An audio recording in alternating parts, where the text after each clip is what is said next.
Hello and welcome to CEO.CA's coverage live from Beaver Creek 2024. I'm excited to kick things off today with John Proust, CEO of Japan Gold. John, great to have you on today. Good morning. Glad to be here. So, gold, it's been above 2,500 consistently. The mood is positive, I think, at Beaver Creek. We would love to hear a little bit about, the backstory of Japan Gold, maybe that 30-second elevator pitch. Certainly. We're glad to be here at Beaver Creek. It's been many years that we've been coming to Beaver Creek and engaging with our colleagues here. Japan Gold is a relatively new story. We were formed in 2012 based on a change in the Mining Act in Japan that allowed, for the first time in Japan's history, a foreign company to come in and to hold prospecting rights, mining rights, or to own mines. And we were the first group in the world to go to Japan based on that change in the Mining Act. Since then, we've accomplished a number of really important things. We've been able to review a number of closed gold mines that were closed in 1943 by a government moratorium during the Second World War and have not reopened since. So we've been able to really review those carefully and compare those to the only operating gold mine in Japan today, which is the Hishikari gold mine, a Sumitomo metal mining asset. It's one of the highest grade tier 1 gold mines operating in the world today. Okay. We were also able to help the government design a permitting process to allow them to grant permits to new entrants like ourselves. And then based on that, we were able to use our first mover advantage to move into the gold provinces of Japan and put together an incredible portfolio of the very best prospects across the country.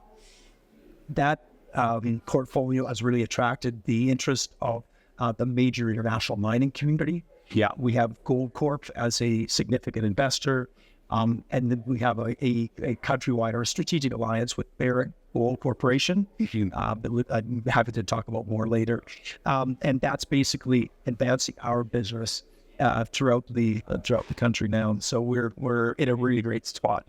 No, excellent. It's a very interesting story and quite unique. As you say, you have that first mover advantage in Japan. Let's talk a little bit more about Japan as a mining jurisdiction. You mentioned that you're working with the government to help develop some of these codes. I imagine obviously there's that huge upside in terms of getting the kind of first dibs on some of these projects that maybe weren't available for a long period of time with that change in the mining code. Can you tell us maybe what it's like to operate there as an explorer? Right. Yeah. Well, interesting, being the first mover back into Japan and in a country that was really had closed the gold exploration industry.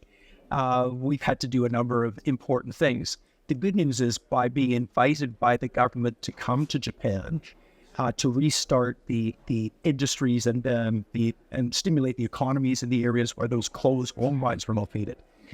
That's a great place to start, where you've got the government support to come in. Yes.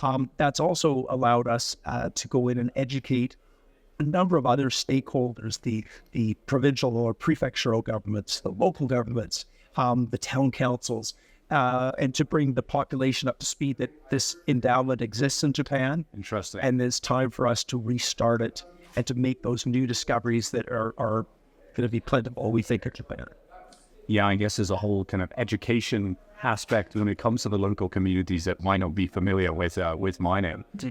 So I guess first mover advantage, but it's been 12 years since that change in the mining rules.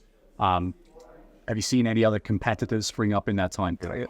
Yeah, certainly after we entered into Japan, we kept it quite quiet as we were becoming established there. Yeah. And of course, the large companies, as I mentioned, really started to take a look at Japan, and that's because geopolitical safety. Geopolitics is such an important aspect of mining globally today. Yeah. Underexplored areas, and probably Japan's vastly underexplored, but with a rich history of high-grade gold mining. So that stimulated the majors coming in. Juniors started to follow about 4.5 years after we were in country. The first junior came in. There's been a second junior that's come as well. But and this is not wanting to inflate our status there, but we did take the first mover advantage. So they pick up smaller areas and have had some success. They've moved some things along, but it's really been fairly minor relative to the scale that we've taken on Japan. Yeah, so let's talk about that scale. You recently trimmed down from, I believe it was 35 to 26 projects. Yes. Can you walk us through maybe your strategy when it comes to acquiring these projects? I know you focus on high-grade epithermal systems. Yes. And maybe what led you to cutting those 9 projects out? Do you have any spending commitments on the remaining projects? Sure. All good questions. So in terms of the criteria for selecting our projects, we decided to focus our efforts on low sulfidation epithermal gold opportunities, similar to the Hishikari gold mine. And so we've got a great analog there of a 13 million ounce ore body resulting produced 8.5 million ounces. We want to emulate that if we can throughout Canada. So we went, and then we also had that history of the other closed gold mines that exist. So under a number of our project areas, are closed gold mines that have not reopened since 1943. So the next place to make a new gold discovery is next to a whole gold mine within the shadow of the head frame. So we've been doing that as well. More recently, we brought on board a new president and chief operating officer, Fraser McCoy. And Fraser joined us 6 months ago, and he came to us from Newcrest, where he was the head of global exploration for Newcrest.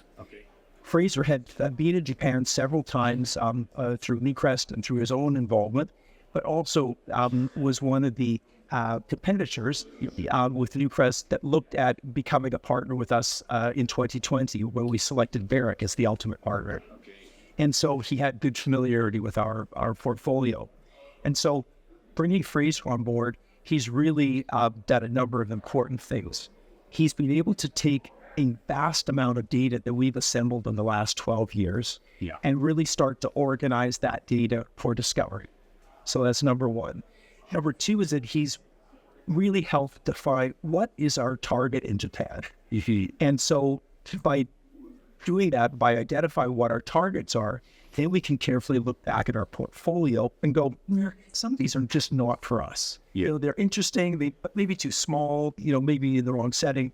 They're not for us. So that's what led to our announcement yesterday, reducing the portfolio from 35 to 26. And that focus is really an important piece for us in terms of now bringing the right people to the table. And so again, just to expand on Fraser's role, he's now bringing together a number of global experts in epithermal deposits, in geophysics, in geology, in making discoveries, so that we can now look at our trimmed down portfolio with our data set, fully engaged, and make those targeting decisions. Okay, excellent. I want to circle back a little bit on the Baric alliance, and you touched on. Walk us through the details of that partnership. Yeah, no, love to do that. I do want to just touch on the fact you said, what are our commitments to be to the ground? Great commitment. And that's a really important question that's overlooked by many investors, which is you have this vast portfolio, which in our trimmed down portion is about 2,500 square kilometers. So it's a big portfolio. The question is, what does it cost you to hold that, and what commitments come along with that? So because Japan is really focused on really making discoveries and building new mines to employ Japanese people, etc., the carrying costs are minimal. So our carrying costs for that current portfolio last year were less than $100,000, which is ridiculously small.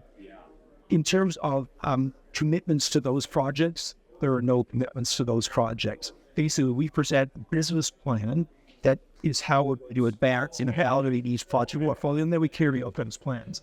But there's no fixed spending commitments either. And so I guess that further re-entrenches that first mover advantage. Absolutely. Take on this project without significant spending commitment. And I think investors scratch their head when they saw us expanding our portfolio so dramatically. So maybe they're comparing us to Finland, to other jurisdictions that are advancing nicely now, where there's enormous dollars that you have to pay every year for the privilege of holding those exploration rights. So that's not something that we have. So I just wanted to touch on. No, it's very interesting. Story. But happy to elaborate on Baric. Yeah. Let's learn more about it. So I think we have an excellent arrangement with Baric. because Baric basically is milestone driven. So starting in 2020, Baric evaluated the vast majority of our project portfolio, sort of screening it for settings that they felt they would find tier 1 or tier 2 ore body. So a 5 million ounce or greater or 3 million ounce or greater ore body with a big production profile. Ultimately, they've selected 6 projects that they felt had that portfolio, but adding more technical views to that set, they decided to trim that down to 3, that they are focused on 3 projects now. Now, the way it works is that Baric owns no interest in those 3 projects until they complete a pre-feasibility study at their cost. Then they get 51% ownership.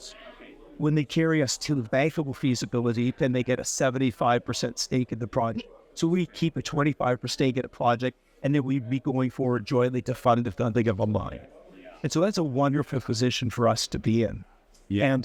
And Baric puts an enormous amount of focus. We have a technical team. We have our management committee with them as well. And we right up to their top executive committee in Baric, right to Mark Bristow, et cetera. There's a lot of focus on Japan and balance. We'll see our ability there.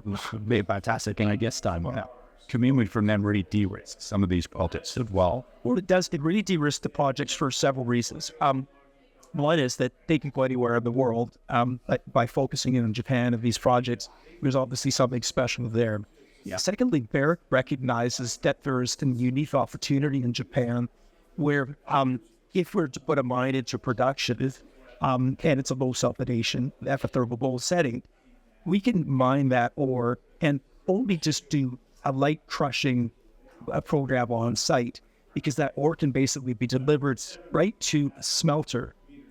And there's a number of smelters that are looking for that type of ore to come to the smelter because they really value the host rock, which is silica or quartz, as flux in the smelting process, and they can stream off the gold. So that's what Hishikari does now. And so the all-in sustaining costs at Hishikari are approximately $500 an ounce in a global setting where $1,500 is not unreasonable for an all-in sustaining cost. Yeah. So that same opportunity is available to Japan Gold and Baric recognizes that. So that really influences their view of economics of projects. Yeah, absolutely. Having that infrastructure line, those 3 reasons, Holster, that's another interesting component of the story. Just to wrap up, you're looking ahead, you have this trimmed down portfolio, Yes. new president. Can you tell us what can people expect over the next 6 to 12 months? Absolutely. As early as this week, so I mentioned that Baric has 3 projects that we are focused on. Yeah. Our programs are all about drilling. So starting this Friday, we'll be drilling the first project. And once we've completed that project, we're hoping in the last November, December this year to be starting our second project drilling. Yeah. The third one will be in the first quarter, drilling with Baric as well. So there's going to be an awful lot of news and projects that have had enormous amount of work and attention by the Japan Gold team, my Baric team as well, and then we've decided to settle in on these targets. So that's really exciting. From the Japan Gold portfolio perspective, under Fraser Corpedale's leadership, and with the other excellent international views of experts, of subject matter experts, along with our team, we're advancing our portfolio as well, all about drilling and drill targeting. So we think 2025 is going to be a fantastic. John, thanks so much for that overview. I'm going to talk a little bit about the cap table. Can you tell us who some key shareholders are? Certainly. Japan Gold has a very unique share structure. Most junior companies are hopeful they have an institutional investor or would like to have an institutional investor.